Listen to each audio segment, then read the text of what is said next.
नमस्कार आदरणीय दर्शक, जेठ 15 गते बजेट आउँदैछ। सबैको ध्यान छ नेपालको बजेटतिर। नेपालको बजेट कस्तो आउला? सङ्घीय ढाँचामा गइसकेपछि, नेपालमा संविधान जारी भइसकेपछि पहिलो पटक आउने बजेटको विशेषता के हुन सक्छ? समृद्धिशाली सम्पन्न नेपाल बनाउनको लागि यस पटकको बजेटमा के कुरा समावेश होला त? प्रधानमन्त्री केपी शर्मा ओलीले अब देशमा विकास गर्नुपर्छ, आर्थिक क्रान्ति गर्नुपर्छ भनेर बताउनु भएको छ। अहिलेको अवस्थामा संविधान कार्यान्वयन गर्नको लागि पनि बजेटले विशेष जोड दिने कुरा उहाँले उल्लेख गर्नुभएको छ। अर्थमन्त्री विष्णुप्रसाद पौडेलले बजेटमा के हुन सक्छ भनेर सङ्केत गरिसक्नु भएको छ। बजेट समाजवाद उन्मुख हुनेछ भनेर उहाँले बताउनु भएको छ। यसबारेमा पनि आज हामी चर्चा गर्नेछौँ र आजको आर्थिक बहसमा हामी देशको अहिलेको अवस्था, आन्तरिक राजस्व विभागले राजस्व सङ्कलन गर्नको लागि के गर्दैछ त? कर नीति कस्तो बन्दैछ त? एनसेलले साँच्चीकै कति कर अझै तिर्न बाँकी छ त भन्ने बारेमा हामी चर्चा गर्नेछौँ। किनभने सबैको ध्यान छ एनसेलतिर। राष्ट्रिय बहसको विषय भएको छ एनसेल। एनसेलले कर नतिरेको कुरा आयो र पछिल्लो समय 10 अर्ब रुपियाँ राज्यलाई एनसेलले तिरेको छ। त्यसैले आज हामी यसबारेमा खोतल्नेछौँ र आजको कार्यक्रममा हामी समग्र रूपमा बजेटमै केन्द्रित हुनेछौँ र राजस्व अहिलेको अवस्थामा लक्ष्य अनुसार उठे कि उठेन र उठ्न सक्छ कि सक्दैन, त्यतातिर सरकारको ध्यान कसरी केन्द्रित भएको छ भन्ने बारेमा पनि चर्चा गर्नेछौँ। हाम्रो बिचमा यतिखेर आन्तरिक राजस्व विभागका महानिर्देशक, सफल र कुशल प्रशासक चुडामणि शर्मा हुनुहुन्छ। चुडामणि शर्माजी, तपाईँलाई म कार्यक्रममा स्वागत गर्न चाहन्छु। हजुर, धन्यवाद, नमस्कार।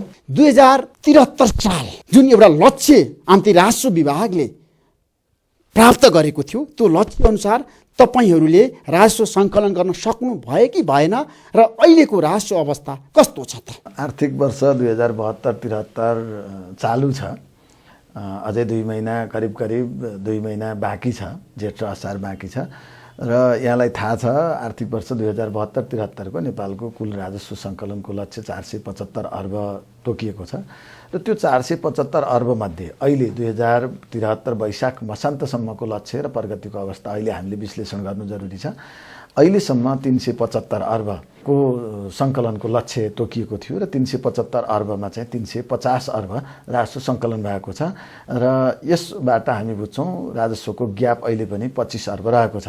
विगतमा 52 अर्बसम्म ग्याप थियो र यो अहिले पछिल्लो समयमा हामी सबैलाई थाहा छ भूकम्पको कारण, तराई आन्दोलनको बन्दको कारण र हाम्रा नाकाबन्दीका कारणले गर्दाखेरि हाम्रो राजस्वको ग्याप चाहिँ बढी थियो, 52 अर्बसम्म थियो र अहिले क्रमशः घट्दै गएर अहिले जुन सहजता आएको छ र यसले आर्थिक गतिविधिहरूमा क्रियाशीलता लिँदै गएको छ। अहिले राजस्वको सङ्कलन जुन क्रमशः वृद्धि हुँदै गएको छ र ग्याप घट्दै गएको छ। यसले गर्दा अहिले 375 अर्बमा चाहिँ 350 अर्ब चाहिँ सङ्कलन भएर अब हामीले चाहिँ वर्षभरिको लक्ष्य हासिल गर्नका लागि 125 अर्ब, मुलुकको कुल राजस्व सङ्कलनको लक्ष्य हासिल गर्न 125 अर्ब चाहिँ सङ्कलन गर्नुपर्छ। त्यसमा सरकारले तपाईँलाई जुन किसिमको जिम्मेवारी दिएको थियो, लक्ष्य अनुसारको राजस्व सङ्कलन हुन सक्छ कि सक्दैन? अब तपाईँहरूसँग समय त थोरै बाँकी छ नि। अब मैले यो कुल राजस्व सङ्कलनको लक्ष्य र प्रगतिको अवस्था व्यक्त गरेँ। वास्तवमा म अहिले आन्तरिक राजस्व विभागको महानिर्देशकको हिसाबमा आन्तरिक राजस्व विभागको लक्ष्य र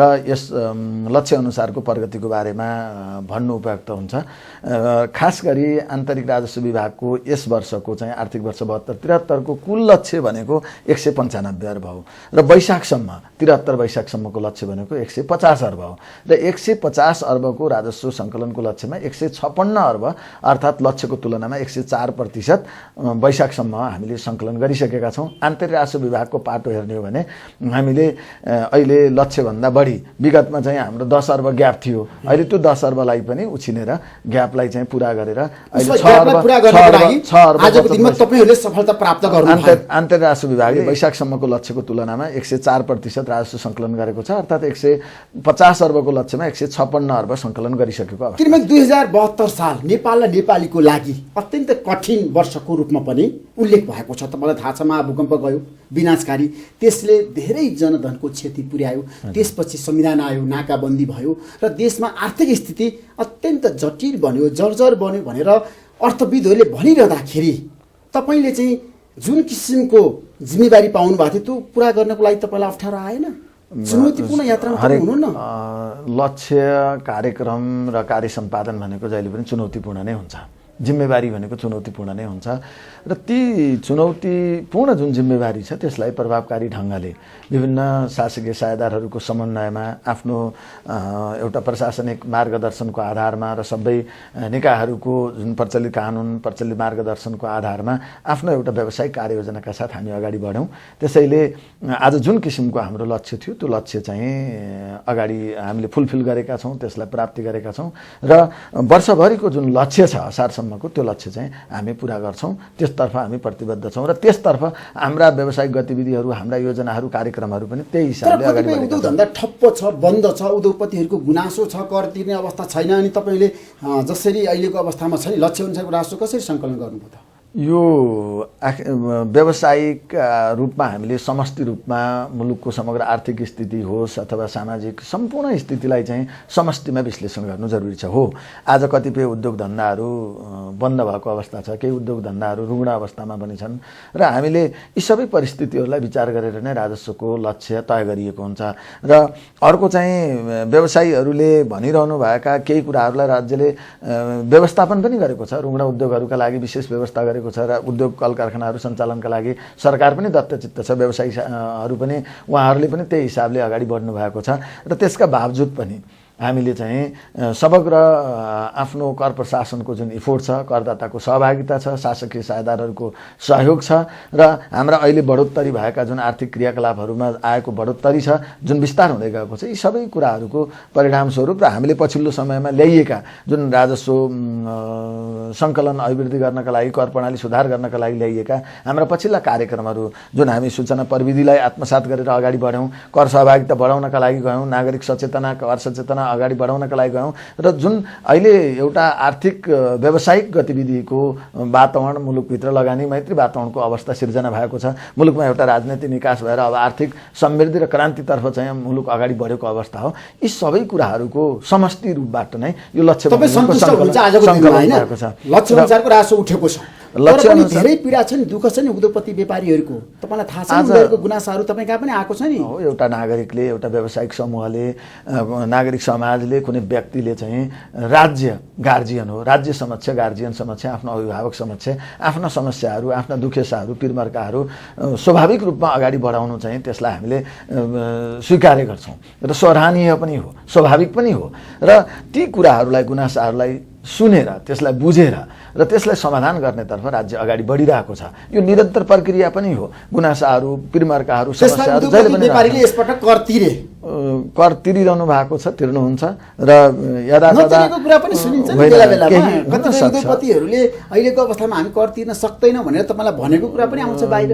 केही व्यवसायीहरूले जुन हिजो विगतको असहज अवस्था थियो, त्यो असहज अवस्थामा केही व्यवसायीहरू भनौँ न व्यावसायिक जगतबाट र सरकारकै तर्फबाट पनि यो असहज अवस्थालाई हामीले सहजीकरण गर्नुपर्छ भनेर विवरण बुझाउने, कर बुझाउने म्याद चाहिँ सरकारले थप गरेकै हो, सबैलाई विदितै छ, व्यवसायीहरूले त्यो बुझ्नु भएको छ र अहिले जुन सहजता आउँदै गएको छ र उहाँहरूले कर तिर्दै गर्नुभएको छ र त्यही कर तिरेको परिणाम नै हो सहज एउटा सङ्कलन अभिवृद्धि हुँदै गएको र राजस्वको जुन सङ्कलनमा ग्याप थियो त्यो ग्याप चाहिँ क्रमशः कम हुँदै गएको अवस्था हो।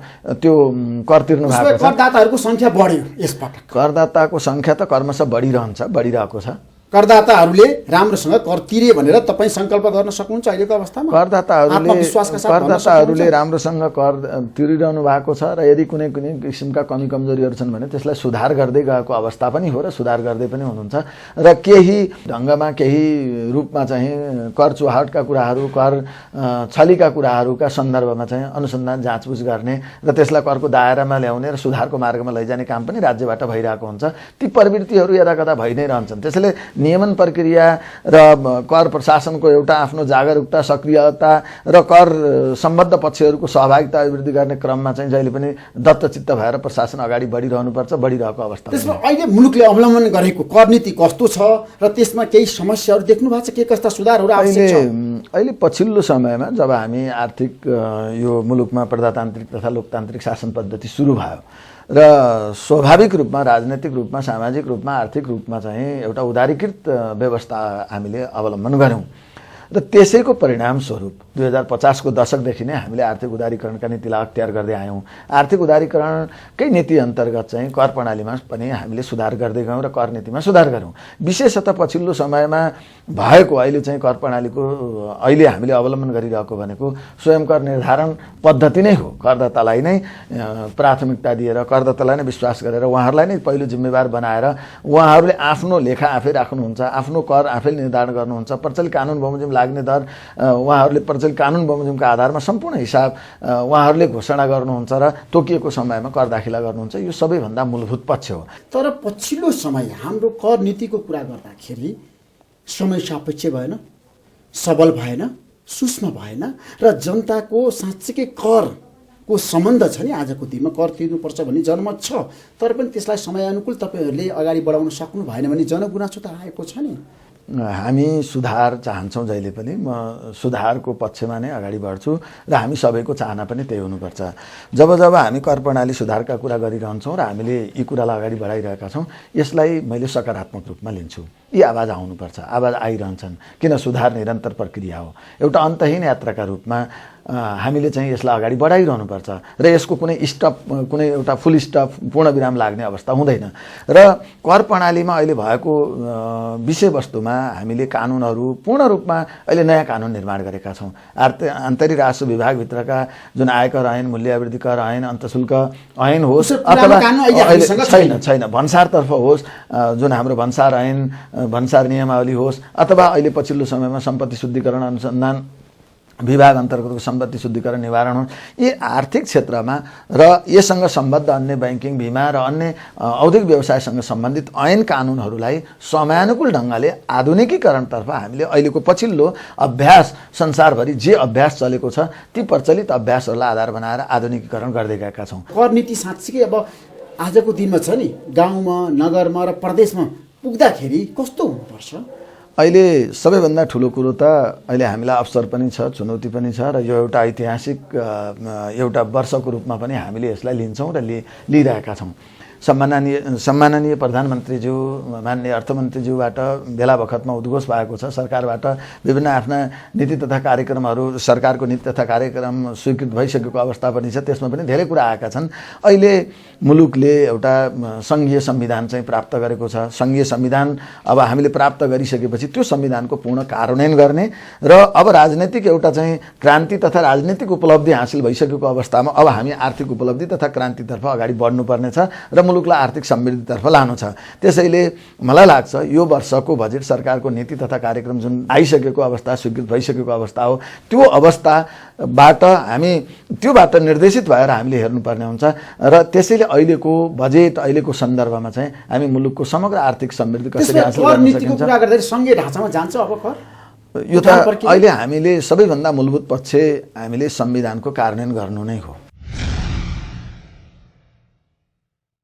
तपाईहरूको 2072-73 को असुली कति हो र कतिसम्म भयो र जुन किसिमको तपाईहरूको एउटा लक्ष्य थियो त्यो अनुसार चाहिँ असुली भयो भनेर तपाईँले बताउनु भयो होइन? अब कुनै चुनौती छैन भने? चुनौती छ। लक्ष्य भनेको जहिले पनि चुनौतीपूर्ण हुन्छ। मैले अघि नै भने, यसलाई दोहोऱ्याउन चाहन्छु र यस वर्षको लक्ष्य त हाम्रो 475 अर्ब हो। मुलुकको 475 अर्ब मध्ये वैशाखसम्मलाई हेर्ने हो भने हामीले 375 अर्बको हाम्रो लक्ष्य हो। 375 अर्बको लक्ष्यमा 350 अर्ब चाहिँ मुलुकभरिको राजस्व सङ्कलन हामीले गऱ्यौँ र आन्तरिक राजस्व विभागभित्र मात्रै हेर्ने हो भने वैशाखसम्मको लक्ष्य 150 अर्ब हो र त्यसमा 156 अर्ब सङ्कलन भइसकेको, लक्ष्यभन्दा बढी सङ्कलन भएको अवस्था छ। र कुल रूपमा चाहिँ आज पनि मुलुकको जुन 375 को लक्ष्य अर्बको लक्ष्य हो त्यसमा 350 अर्ब भएर 25 अर्ब चाहिँ न्यून छ। तर यो न्यून अहिले घट्दो हो। अहिले हामीले न्यून देखेका छौँ। 25 अर्ब देख्दाखेरि न्यून भनेको त्यो रकम आफैमा ठुलो हो, तर हिजो 52 अर्ब हाम्रो चाहिँ जुन न्यून थियो र त्यो न्यून चाहिँ घट्दै घट्दै अहिले चाहिँ यो समयमा वैशाखमा शान्तसम्म आइसक्दा 25 अर्ब पुगेको छ र हामी आर्थिक वर्षको अन्त्यसम्ममा जुन 475 अर्बको लक्ष्य छ त्यो लक्ष्य पुर्याउनतर्फ हामी अग्रसर भएर लागेका छौँ। आन्तरिक राजस्व विभागको जुन लक्ष्य छ त्यो 195 अर्ब हामी पुर्याउँछौँ र भन्सारतर्फ र अन्य समग्र राजस्वतर्फ भने नेपाल सरकार, अर्थ मन्त्रालय, माननीय अर्थमन्त्रीज्यू, श्रीमान सचिवज्यूहरूबाट पनि त्यो किसिमको एउटा पहल कदमी र मार्गदर्शन हामीलाई प्राप्त भइरहेको छ र त्यसतर्फ हामी अगाडि बढ्छौँ। र त्यो बजेट बनाउनको लागि अर्थमन्त्री, अर्थ सचिव, लोकदर्शन रेग्मी र राजस्व सचिव राजन खनाल र तपाईँहरूको टिमले ल्याउने बजेट जनमुखी हुन्छ? सरकार जहिले पनि जनमुखी हुन्छ, जनमुखी हुनुपर्छ। र अहिले हामीले जुन किसिमका कार्यक्रमहरू, हामीले जे जस्ता कार्यक्रमहरू उद्घोष गर्छौँ, जहिले पनि राजस्वको तर्फबाट होस् अथवा व्ययको तर्फबाट होस्, जहिले पनि जनतालाई केन्द्रबिन्दुमा राखेर जनतालाई जनताको चाहना अनुसार, जनताको आवश्यकता र रुचि अनुसार राज्यले चाहिँ आफ्ना गतिविधिहरू अगाडि बढाउने हो। सरकारको धर्म त्यही हो, सरकारको मर्म पनि त्यही हो, सरकारको कार्य सम्पादनको नम्स पनि त्यही नै हो। त्यही आधारमा अगाडि बढ्छ। त्यसो भए बजेट राम्रो आउँछ, सकेसम्म राम्रो बनाउने पहल हुन्छ। अर्थमन्त्री त्यसमा लाग्नु भएको छ? समग्र नेपाल सरकार, माननीय अर्थमन्त्रीज्यू र सबैको पहल चाहिँ। किनभने अर्थमन्त्रीले स्पष्ट रूपमा एजेन्डा क्लियर पनि गर्नुभएको छ, यस पटक संविधान कार्यान्वयन गर्ने र देशलाई समृद्धिशाली र सम्पन्न बनाउने भनेर उहाँले एजेन्डा त अगाडि ल्याइसक्नु भएको छ विष्णुप्रसाद पौडेलले। अहिले सरकारको मूलभूत ध्येय र उद्देश्य नै त्यही नै हो। अर्थ मन्त्रालयका सल्लाहकार गोविन्द नेपालले यस पटकको बजेटमा ड्रास्टिक चेन्ज हुन्छ भनेर भन्नुभएको छ, त्यो सम्भव छ? अहिले वार्षिक बजेट भनेको एउटा नियमित प्रक्रिया नै हो, हामीले सबैले बुझ्छौँ। र जनताका हामी सबैका चाहनाहरू चाहिँ केही प्रबल चाहनाहरू छन्, तीव्रतर चाहनाहरू छन्। अहिले हामीले जुन चाहना छन्, जुन हाम्रा आवश्यकताहरू छन्, ती आवश्यकता कति फुलफिल होलान् नहोलान् त्यो आफ्नो ठाउँमा छ। हाम्रा केही बजेट हाम्रा स्रोतका सीमाङ्कनहरू छन्, हाम्रो कार्य जुन क्षमताको सीमाङ्कनहरू छन्, त्यो सीमाका बावजुद पनि भएको रिसोर्सलाई, भएको स्रोत साधनलाई कसरी बढीभन्दा बढी हामीले उपयोग गर्न सक्छौँ, बढीभन्दा बढी उत्पादनमुखी ढङ्गले त्यसलाई विनियोजन गर्न सक्छौँ र विनियोजन गरेको रकमलाई कसरी प्रभावकारी ढङ्गले कुन कार्यविधिबाट त्यसको उत्पादनमुखी उपयोग, प्रभावकारी उपयोग हुनसक्छ भनेर त्यसतर्फ चाहिँ हामी संवेदनशील भएर लागेको अवस्था हो। र सरकारले अहिले अर्थ मन्त्रालय भनौँ, नेपाल सरकार भनौँ र हामी सबै त्यसतर्फ चाहिँ गम्भीर भएर संवेदनशील भएर अगाडि बढिरहेका छौँ। र अब यही सन्दर्भमा हाम्रो केन्द्रबिन्दु के त भन्दा अहिले मुलुकको जुन हामीले संघीय संविधान प्राप्त गरेका छौँ, त्यो संविधानको प्रभावकारी ढङ्गले कार्यान्वयन गर्ने यो आधार वर्ष हो। र हामीले सङ्घीय संविधानको जुन संरचना, यो पद्धति सुरुवात भएपछिको पहिलो बजेट भएको कारणले पनि यसलाई चाहिँ हामी अत्यन्त महत्त्वका साथ यसलाई हेरिरहेका छौँ र त्यसतर्फ अगाडि बढिरहेका छौँ। बजेट आउँछ भनेर सङ्केत गर्नुभएको छ। बजेट राजनीतिक रूपमा हामीले भन्दाखेरि बजेट एउटा राजनीतिक दस्तावेज पनि हो, आर्थिक दस्तावेज हो, कानुनी दस्तावेज हो, सामाजिक दस्तावेज हो र मुलुकको विकास, मुलुकको सुशासन र मुलुकको सेवा प्रवाहका लागि यो सर्वाङ्गीण दस्तावेज हो र यो एउटा वार्षिक हाम्रो चाहिँ कार्ययोजना पनि हो, सरकारको समग्र वार्षिक कार्ययोजना पनि हो। त्यसैले मुलुकको समग्र परिस्थितिलाई, मुलुकको आफ्नो राजनैतिक, सामाजिक, आर्थिक, सांस्कृतिक विकास र उन्नयनका लागि, मुलुकको सुशासन, सेवा प्रवाह र विकासका लागि बजेटले चाहिँ विभिन्न किसिमले नीतिगत कुराहरू, कार्यगत कुराहरू र स्रोत साधनका कुराहरूलाई चाहिँ उद्घोष गर्छ र त्यही आधारमा नै यस वर्षको बजेट पनि एउटा नियमित प्रक्रियाका रूपमा आउँछ। त्यो नियमित प्रक्रियामा आउने क्रममा अहिले हामी नियमित आकस्मिकतामा छौँ। जुन नियमित प्रक्रिया एउटा थियो त्यो मध्ये पनि अहिले हामी एउटा सङ्घीय शासकीय परिपाटीमा अगाडि बढिसकेको बजेट आउँदैछ हैन। पहिला असार मसान्तमा बजेट आउँथ्यो, यसपटक तपाईँले कर नीतिमा कस्तो किसिमको चाहिँ प्रावधानहरू राख्दै हुनुहुन्छ र प्रस्ताव गर्दै हुनुहुन्छ? अहिले हामी कर नीतिमा विशेषतः विगतका कर नीतिहरूमा भएका कुराहरूकै प्रभावकारी कार्यान्वयन गर्ने एउटा पक्ष हो भने अर्को चाहिँ यहाँलाई थाहा छ बजेट तर्जुमा गर्ने क्रममा हामी यो प्री बजेट डिस्कसन अर्थात् बजेट पूर्वको छलफलका सन्दर्भमा विभिन्न क्षेत्रका व्यवसायीहरू, पेशागत व्यक्तिहरू, प्रशासनिक विदहरूसँग विभिन्न राय सल्लाह सुझावहरू प्राप्त गर्ने र हाम्रो एउटा संरचना पनि छ, राजस्व परामर्श समिति, जुन अर्थ मन्त्रालयमा राजस्व महाशाखा प्रमुखज्यूको संयोजकत्वमा त्यो गठन हुने व्यवस्था छ। त्यस अन्तर्गत विभिन्न 9 वटा उपसमितिहरूको व्यवस्था गरिएको छ। ती विभिन्न उपसमितिहरूमा विभिन्न क्षेत्रबाट प्रतिनिधित्व हुने र त्यसमा विभिन्न किसिमका सुझावहरू प्राप्त भएका छन्। त्यसैले समयानुकूल ढङ्गले व्यवसायीहरू, आम जनताले, आम नागरिकले, सेवाग्राहीले, करदाताले सर्वाङ्गीण पक्षबाट चाहिँ अपेक्षा गरेका विषयवस्तु र मुलुकको लागि आवश्यक र उपयुक्त जे जस्ता कार्यक्रमहरू डिमान्ड भएका छन्, माग भएका छन्, ती कुराहरूलाई नै उद्घोष गरेर मुलुकको आर्थिक समृद्धि कसरी हासिल गर्न गर्न सकिन्छ, कसरी मुलुकभित्र लगानी मैत्री वातावरण सिर्जना गर्न सकिन्छ, कसरी मुलुकमा चाहिँ आन्तरिक स्रोत परिचालनलाई बढावा दिन सकिन्छ, मुलुकभित्र चाहिँ रोजगारीलाई कसरी फोकस गर्ने, बढीभन्दा बढी रोजगारी कसरी सिर्जना गर्ने र हामीले चाहिँ आन्तरिक स्रोत साधनको जुन परिचालन छ त्यसलाई बढावा दिएर त्यसलाई बढाएर हाम्रो वैदेशिक सहायतामाथिको निर्भरतालाई कम गर्ने दिशामा चाहिँ हामी अगाडि जाने हो। नयाँ कर नीति तपाईहरु प्रस्ताव गर्दै हुनुहुन्छ। अब यसतर्फ नयाँ कर नीति भन्नाले हामी विगतमै भएका कर नीतिहरूमा जुन मैले अगाडि नै भनिसकेको छु, हाम्रो दायरा विस्तार गर्ने, कर चुहाटलाई नियन्त्रण गर्ने, आन्तरिक स्रोतलाई बढावा दिने र हाम्रो कर प्रणालीभित्रलाई अझ भन्दा बढी लचक र वैज्ञानिक बनाएर लिएर जाने, सूचना प्रविधिलाई चाहिँ बढीभन्दा बढी आत्मसात गर्ने र करको दायराभन्दा बाहिर रहेका विषयवस्तुहरूलाई चाहिँ करको दायरामा ल्याउने, त्यसतर्फ अध्ययन अनुसन्धान गर्ने। यही दिशामा नै सोचेको अनुमान नगरेको बजेट ल्याउने कुरा प्रधानमन्त्रीले बताउनु भएको छ। यो बजेट एउटा सर्वाङ्गीण दस्तावेज र यो बजेट अझै पनि बनाउने क्रममै रहेको कारणले र कतिपय विषयवस्तु बजेटको जुन आफ्नो चाहिँ आउने क्रममा ती आउँछन्, तर मैले अहिले भन्न मिल्ने एउटा राजस्वको सन्दर्भबाट के हो भने हामीले हाम्रो कर प्रशासनलाई, हाम्रो राजस्व प्रशासनलाई करदाता मैत्री, लगानी मैत्री, हाम्रो चाहिँ आर्थिक वृद्धि मैत्री, रोजगार मैत्री हिसाबले मुलुकलाई चाहिँ एउटा आर्थिक समृद्धितर्फ लाने दिशामै केन्द्रित छन् र हिजो भएका कर नीतिहरू नै हामीले समयानुकूल त्यसलाई परिवर्तन गर्ने, त्यसमा चाहिँ भएका कमी कमजोरीलाई सुधार गर्ने र त्यसको प्रभावकारी कार्यान्वयन गर्ने हिसाबमा नै हामी अगाडि जाने हो। बजेटको कुरा गर्दाखेरि तपाईलाई थाहा छ ठुलो आकारको आउने, विकास खर्चमा धेरै पैसा छुट्याउने तर कामै हुन नसक्ने र फ्रिज हुने प्रचलन पनि छ नि हाम्रो देशमा। तपाईले राम्रोसँग अध्ययन गर्नुभएको छ। बजेट कार्यान्वयन चुनौतीपूर्ण विषय हो। बजेट कार्यान्वयन विभिन्न हिसाबबाट प्रभावित हुन्छ। मुलुकको समग्र मुलुकको शान्ति सुरक्षाको अवस्था, भौगोलिक अवस्था, हाम्रा बजेट कार्यान्वयन सम्बन्धी विभिन्न ऐन कानुनहरूको अवस्था, कार्यान्वयन गर्न सक्ने हाम्रो क्षमता, त्यसमा चाहिँ नागरिक समाज, निजी क्षेत्र, व्यावसायिक क्षेत्रहरूको त्यसमा सक्षमता र कार्यान्वयन योग्य वातावरण अनि त्यसलाई विभिन्न पक्षबाट हुने सपोर्ट, यी धेरै कुराले चाहिँ बजेट कार्यान्वयनलाई प्रभाव पार्छ।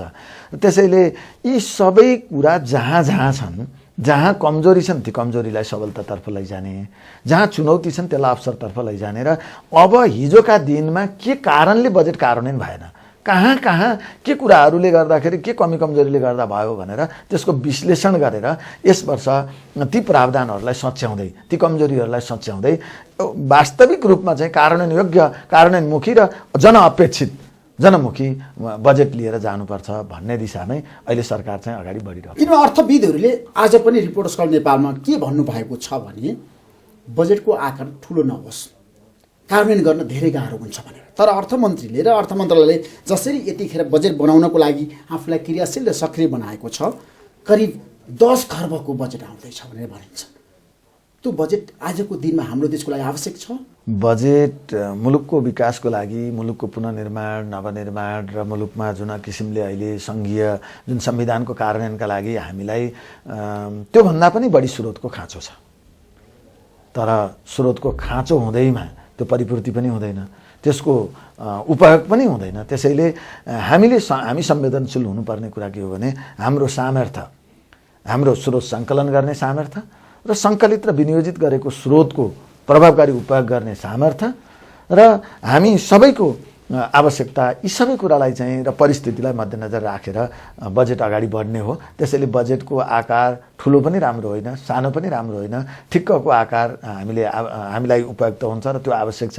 त्यो ठिक्कको आकार भनेको के हो भन्दा जुन बजेट हामी बनाउँछौँ त्यसको पूर्ण कार्यान्वयन होस्, जुन बजेट हामी बनाउँछौँ त्यो जनअपेक्षा बमोजिम होस्, जनताको आवश्यकता बमोजिम होस् र त्यसले चाहिँ मुलुकको विकास र समृद्धिका लागि टेवा पुर्याओस् र कहीँ कतै त्यसको चाहिँ दुरुपयोग नहोस् र त्यसको प्रभावकारी सदुपयोग होस्। यही दिशामा नै हामी जाने हो र त्यो दिगो विकासतर्फ, हाम्रो दिगो आर्थिक वृद्धितर्फ र मुलुकलाई चाहिँ एउटा रोजगारी उन्मुखतर्फ, लगानी मैत्रीतर्फ, औद्योगिकरणतर्फ र मुलुकको आर्थिक, सामाजिक र सांस्कृतिक उन्नयनतर्फ र मुलुकको जुन अहिले हाम्रो चाहिँ सङ्घीय संविधान छ यसको कार्यान्वयनतर्फ उन्मुख भएर अगाडि बढ्नुपर्छ। पछिल्लो समय नेपाली राजनीति बजारमा मात्रै होइन, जताततै चर्चा परिचर्चा भयो एनसेल।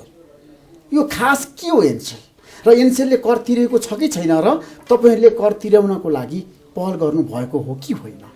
वास्तवमा एनसेल ठुलो विषय होइन, एउटा हाम्रा विभिन्न करदाताहरूमध्येको एउटा करदाता हो एनसेल प्राइभेट लिमिटेड। र यो एनसेल प्राइभेट लिमिटेड विदेशी स्वामित्व र मुलुकको स्वदेशी स्वामित्वमा स्थापित भएको एउटा कम्पनी हो, थियो र अहिले पनि त्यही छ। विदेशी स्वामित्व 80% र स्वदेशी स्वामित्व 20%मा स्थापना भएको एउटा कम्पनी हो। र एनसेल प्रणाली गत वर्ष र विगत वर्षमा मुलुकको नम्बर 1 अर्थात् सबैभन्दा बढी कर तिर्ने यो करदाताको रूपमा सम्मानित भएको कम्पनी पनि हो। अहिले पछिल्लो समयमा भएको विषय के हो भने जुन चर्चा आयो विभिन्न हिसाबले यो मुलुकभित्र भएको सबैभन्दा ठुलो व्यावसायिक कारोबार हो भन्ने हिसाबले पनि चर्चा भयो, स्वाभाविक हो। र यो एनसेल प्रणाली टेलिया सोनेरा जुन एउटा समूहबाट जुन स्विडेन नर्वे र समूहबाट यो सञ्चालित भएको विदेशी स्वामित्व रहेको कम्पनी हो र त्यसमा 80% उहाँहरूको स्वामित्व थियो। र त्यो टेलिया सोनेरा समूहको 80% जुन विदेशी स्वामित्व थियो त्यो स्वामित्व अहिले पछिल्लो समय भएको मलेसियाको एक्जिएटा कम्पनीले चाहिँ किनेको हो। र त्यो सेयर स्वामित्व उहाँहरूको सेयर स्वामित्व अर्थात् त्यो कम्पनीको चाहिँ खरिद बिक्री भएको हो। र मुलुकभित्रको एनसेल आफ्नो ठाउँमा छँदैछ, एनसेलको समग्र अवस्था यथावत अवस्थामा रहेको छ, तर त्यसको जुन स्वामित्व संरचना हो, सेयर स्वामित्व हो, त्यो चाहिँ किनबेच भयो। टेलिया सोनेराले करिब 140 अर्ब को मूल्यमा चाहिँ टेलिया सोनेरा र एक्जिएटा मलेसियाको एक्जिएटा कम्पनीका बीचमा किनबेच भयो। एक्जिएटाले त्यसमा किन्ने र टेलिया सोनेराले बेच्ने काम भयो। यो काम भइसकेपछि यो सन्दर्भ हुँदाखेरि यो जुन किनबेचको अवस्थामा जुन पुँजीगत लाभ हुन्छ त्यो पुँजीगत लाभमा चाहिँ कर लाग्ने कि नलाग्ने सन्दर्भमा के हो, केही कुराहरू केही प्रयोजन हेर्दा कर लाग्ने जस्तो, केही प्रयोजन हेर्दा नलाग्ने, केही दफा कानुन हेर्दा नलाग्ने जस्तो भयो हुनाले दिविदा भयो। दिविदा भइसकेपछि त्यो अन्यल निवारण गर्नका लागि पूर्वादेश माग गर्ने कानुनी व्यवस्था छ। त्यो एक्जिएटा कम्पनीले पूर्वादेश माग गर्यो। पूर्वादेश माग गरिसकेपछि त्यसका बारेमा अध्ययन विश्लेषण गर्ने, सूचना तथ्याङ्क चाहिँ सङ्कलन गर्ने, विभिन्न विज्ञहरूको परामर्श लिने काम चाहिँ जारी रहेको अवस्था थियो।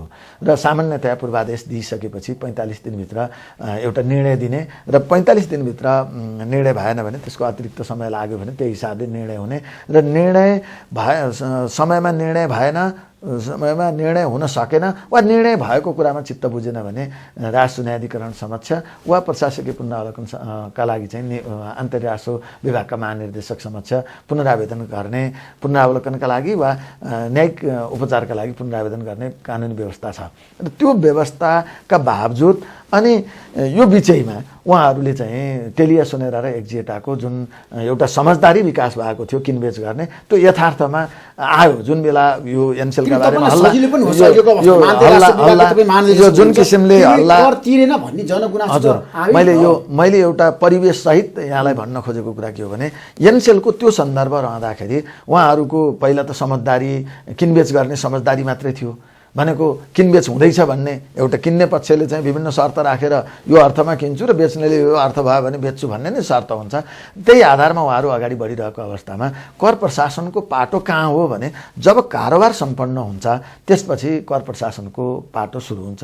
जब उहाँहरू यो करिब पुस 7 गतेतिर हो, पुस 7 गतेतिर उहाँहरूले पूर्वादेश माग गर्नुभएको थियो। हामी यसरी किन्दैछौँ, करिब जुन महिनाको अन्तिमसम्ममा हामी यो कारोबारलाई चाहिँ टुङ्ग्याउने पक्षमा छौँ भनेर उहाँहरूको जुन कार्ययोजना अगाडि बढेको थियो। र अस्ति यो गएको चैतको अन्त्यतिर उहाँहरूले हाम्रो कारोबार सम्पन्न भयो, लेनदेन गर्ने काम गऱ्यौँ भनेर आफ्नो कुराहरू सार्वजनिक गर्नुभयो। र त्यसपछि अनि अब कर प्रशासनको त्यसो हो भने प्रचलित कानुन बमोजिम जुन कर तिर्नुपर्ने थियो, कर तिर्नुपर्ने हुन्छ। पुँजीगत लाभमा चाहिँ 25% कर लाग्छ। 25% कर लाग्ने सन्दर्भमा जुन एनसेल कम्पनी मुलुकभित्र छ उसले चाहिँ 15% अग्रिम रूपमा चाहिँ 15% कर तिर्नुपर्ने, दाखिला गरिदिनुपर्ने कानुनी व्यवस्था हुन्छ। र त्यो चाहिँ मूल कम्पनी जुन टेलिया सोनेराकै तर्फबाट यहाँ रहेको एनसेल कम्पनी यो हाम्रो आयकर कानुनले पनि त्यही भन्छ र त्यो उहाँहरूले तिर्ने। र त्यसपछि कारोबार सम्पन्न भएको 3 महिनाभित्र आफ्नो विवरणसहित जुन 25% पूर्ण रूपमा 25% कर दाखिला गर्ने र त्यो 25% कर दाखिला गर्ने सन्दर्भमा 15% को रूपमा जुन कर तिरिएको छ त्यसलाई चाहिँ समायोजन गर्न पाउने कानुनी व्यवस्था छ। जति पूर्ण भयो अझै पनि त्यति त तिरेको यही छैन नि एनसेलले। र हामी धैर्यपूर्वक के बुझौँ र के सुनौँ भने यही विषय हो। अब उहाँहरूले पूर्ण विवरण दिने टाइम छ। तेलिया सोनेराले आफूले 3 महिनाभित्र कारोबार सम्पन्न भएको 3 महिनाभित्र उहाँहरूले आफ्नो विवरणसहित बाँकी रहेको सम्पूर्ण कर चाहिँ दाखिला गर्नुपर्ने हुन्छ। त्यसमा उहाँहरूको अहिले कारोबार भयो, कारोबारमा खर्च पनि हुनसक्छ। त्यो खर्चहरू कानुन बमोजिम उहाँहरूले त्यो दाबी गर्नुहुन्छ, घटाउनुहुन्छ र नेट रूपमा जति लाभ भयो त्यो लाभमा चाहिँ उहाँले 25% कर बुझाउने व्यवस्था कानुनी व्यवस्था हो र त्यो व्यवस्था अनुसारको समय बाँकी छ। समय बाँकी छँदाछँदै हामीले चाहिँ त्यो समयलाई उहाँहरूलाई सम्मानपूर्वक त्यो समय पनि दिनु जरुरी छ। र अर्को उहाँहरूले दाखिला गरेको विवरण अहिले त स्वयं घोषणा पद्धति नै हो। स्वयं घोषणा सिद्धान्त हाम्रो स्वयं कर निर्धारण पद्धति हो। स्वयं कर निर्धारणको माध्यमबाट उहाँहरूले विवरण बुझाइसकेपछि वा बुझाउने जुन कानुन बमोजिमको म्याद सकिएपछि राजस्वले अर्थात् अहिले हाम्रो यो करदाता ठुला करदाता कार्यालयमा दर्ता भएको अथवा राजस्व प्रशासनले चाहिँ त्यसमा चाहिँ छानबिन गर्ने, अनुसन्धान गर्ने, कर परीक्षण गर्ने गरेर कारबाही प्रक्रिया अगाडि बढ्ने हो। त्यसैले यो तर तपाईं बहुराष्ट्रिय कम्पनीको प्रभावमा पर्नुभयो र जसरी कडाई गरेर जानु पर्थ्यो त्यसो गर्न सक्नु भएन भनेर कहिल्यै पनि हामीले यो कुरा अनावश्यक ढङ्गले अतिरञ्जित गरेर कसैलाई अमर्यादित ढङ्गले कसैले कसैलाई बोल्नु हुँदैन र सबैले कानुनको पूर्ण परिपालना गर्नु जरुरी छ। र मैले अघि नै भने तर कानुन मानेको छ, हाम्रो देशको संविधान मानेको छ आजको दिनमा। आन्तरिक राजस्व विभागले भनेको कुरा उसले गरेको छ। कानुन बमोजिम नै उसले आफ्नो विवरण र कर दाखिला गरेको छ। उसले उसको पक्षबाट अर्थात् कुल रूपमा चाहिँ टेलिया सोनेराले आफ्नो काम गर्न बाँकी पनि छ, उसलाई कानुनी म्याद पनि बाँकी छ। त्यो अर्थमा कानुन बमोजिम कानुनले तोकेको म्यादभित्र आफ्नो कार्य सम्पादन गर्ने अवसर त उसलाई दिनु पर्यो। त्यो कुरा 100% ठिक छ छैन, त्यसमा केही कमी कमजोरी छ भनेर परीक्षण अनुसन्धान तथा छानबिन गर्ने विषय त कर प्रशासनको विषय हो। त्यो चाहिँ 4 वर्षसम्म कर प्रशासनले परीक्षण अनुसन्धान गर्न सक्छ, कानुनी व्यवस्था हो भनेपछि त्यो कानुनी म्यादभित्र हामीले के बुझ्नु पर्यो भने कुनै पनि विषयको आफ्नो कोर्स हुन्छ। कुनै व्यक्तिले हामीले उसलाई कानुनले दिएको म्यादभित्र कानुनले तोकेको प्रक्रियाभित्र जुन स्वयं परेर आजको दिनमा कर नतिरेको भनेर पनि त भन्न थालेका छन्। कर तिरिरहेको छ, कर तिर्ने प्रतिबद्धता उसले गरेको छ, कर कानुनको उसले परिपालना गरेर गएको छ। हामीले पहिला के एउटा कहिलेकाहीँ त्यसको वास्तविक पक्ष नबुझ्दाखेरि हामीले के भन्दियौँ भन्दा मान्छेले बाहिर के बुझे भन्दा 140 अर्बमा चाहिँ कारोबार भयो अनि 140 अर्बमा कारोबार भयो भनेपछि कति कर लाग्छ? 25% पुँजीगत लाभ कर लाग्छ भनेपछि 140 अर्बको 25%ले हिसाब गरेर हामीले चाहिँ दाबी गऱ्यौँ। त्यो भित्र के हो भने उसले कारोबार त्यति भयो, बिक्री भयो, उसले खरिद गरेको कुराहरू घटाउँछ, त्यसमा उसले अन्य बीचमा चाहिँ विकास भएका जे खर्चहरू घटाउँछ अनि त्यसपछि नेट लाभ जति हुन्छ वास्तविक रूपमा चाहिँ पुँजीगत लाभ जति छ त्यो पुँजीगत लाभको रकममा त्यसमा चाहिँ कानुन बमोजिम हामी कर निर्धारण जुन स्वयं कर निर्धारण गरेर करदाताले कर तिर्नुपर्ने कानुनी व्यवस्था हो। त्यसपछि हामीले त्यो समयपछि हामी 4 वर्षभित्र छानबिन गर्न सक्छौँ, कर परीक्षण गर्न सक्छौँ, अनुसन्धान गर्न सक्छौँ र त्यसको माध्यमबाट उसका सम्पूर्ण विवरणहरू माग गर्ने, केलाउने, विवेचना गर्ने विषय अहिले हामी नेपाल छोडेर जान्छौँ तर कर तिर्दैनौँ भनेर उनीहरूले भने नि कुनै पनि व्यक्तिले कानुनको परिपालना गर्ने क्रममा कुनै पनि व्यक्तिले पालना गर्दिन र भनेर चुनौती दिने कुरा हुँदैन। किनभने कानुनको जसले पूर्ण परिपालना गर्छ ऊ सम्मानित हुन्छ, जसले कानुनको पूर्ण परिपालना गर्दैन अवज्ञा गर्छ त्यो दण्डित हुन्छ। त्यसैले हामी सुस्पष्ट के हुनु जरुरी छ भने आजको अवस्थासम्म हामीले एनसेलकै कुरा विवेचना गर्ने हो भने उसले कानुनको परिपालना गरेर कानुनको पूर्ण परिपालना गर्छु, हामी प्रतिबद्ध छौँ, हामीले यो हिसाबले आज गऱ्यौँ भनेर उसले भनेको छ। जुन हिसाबले आफ्नो समयभित्र आफ्नो करको उद्घोष गरेको छ। पूर्व मुख्य सचिव बन्द गर्नुपर्छ अब नेपालबाट भनेर पनि त अभियान त सुरु गर्नु भएको थिएन उहाँले। कर नतिर्नेलाई चाहिँ अब नेपालबाट हटाउनुपर्छ। होइन, कर नतिर्ने यो कानुनको कसैले उल्लङ्घन गर्छ, अवज्ञा गर्छ भने त्यो दण्डनीय हुन्छ, त्यसमा विवादै छैन। र कसैले कोही पनि चाहे त्यो व्यक्ति होस्, निकाय होस् वा स्वदेशी होस् वा विदेशी होस्, मुलुकको कानुनको पूर्ण परिपालना गर्नु सबैको जिम्मेवारी हो, कर्तव्य हो। र आफ्नो कानुन बमोजिम को जुन प्रक्रिया छ त्यो पूर्ण रूपमा परिपालना गरेर आफ्नो कर्तव्य र जिम्मेवारी बोध गरेर अगाडि बढ्नु सबैको कर्तव्य हो र त्यो कर्तव्यमा अगाडि बढ्नुपर्छ। र हामीले फेरि अर्को चाहिँ के चाहना राख्नु हुँदैन भने कानुनको निर्दिष्ट प्रक्रियाभन्दा विपरीत गएर हामीले अपेक्षा राख्नु पनि हुँदैन। कानुन बमोजिमको म्याद सबैलाई दिनुपर्छ। त्यसैले कानुनको पूर्ण परिपालना गर्ने सन्दर्भमा कानुनले गरेका व्यवस्थाहरूको जुन समय छ, जुन अवधि छ त्यो पनि हामीले बुझ्नु जरुरी छ। त्यो कार्यविधि पनि बुझ्नु जरुरी छ। कानुनभित्रको स्पिरिट पनि बुझ्नु छ। त्यसैले कहिलेकाहीँ अतिरञ्जित गरेर लहैलहैमा त्यसको विषयवस्तु र आन्तरिक विषयवस्तु नबुझिकन कसैलाई कुनै लक्षित गरेर नकारात्मक ढङ्गले कसैप्रति अगाडि बढ्नु चाहिँ जरुरी हुँदैन। पूर्ण परिपालनका लागि हामी जानु जरुरी छ सबैले। र कानुन बमोजिम चाहिँ कर तिर्नुपर्ने एनसेलको र अरू सबैको चाहिँ जुन कानुन बमोजिम तिर्नुपर्ने कर्तव्य हो त्यो सबैले पुरा गर्छ। कारोबार जब प्रक्रियामा रहन्छ त्यो प्रक्रियामा हामी यो कहिलेकाहीँ के हो भने हामीले नबुझेर विभिन्न पक्षबाट हल्ला गरियो। कारोबार सम्पन्न नभएसम्म उसले कर तिर्ने प्रसङ्ग पनि आउँदैन। जब कारोबार सम्पन्न भयो र त्यसपछि उसको काउन्टडाउन सुरु भयो, कर तिर्ने दिन सुरु भयो।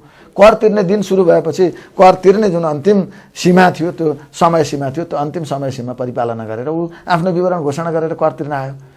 त्यसैले कहिले कसैले चाहना राखेर कसैले तपाईँले चाहिँ कुनै आज तपाईँले चाहिँ बच्चा चाहना राखेर तपाईँले 2 दिनमा बच्चा पाउनुहुन्छ, 9 महिनाको होइन।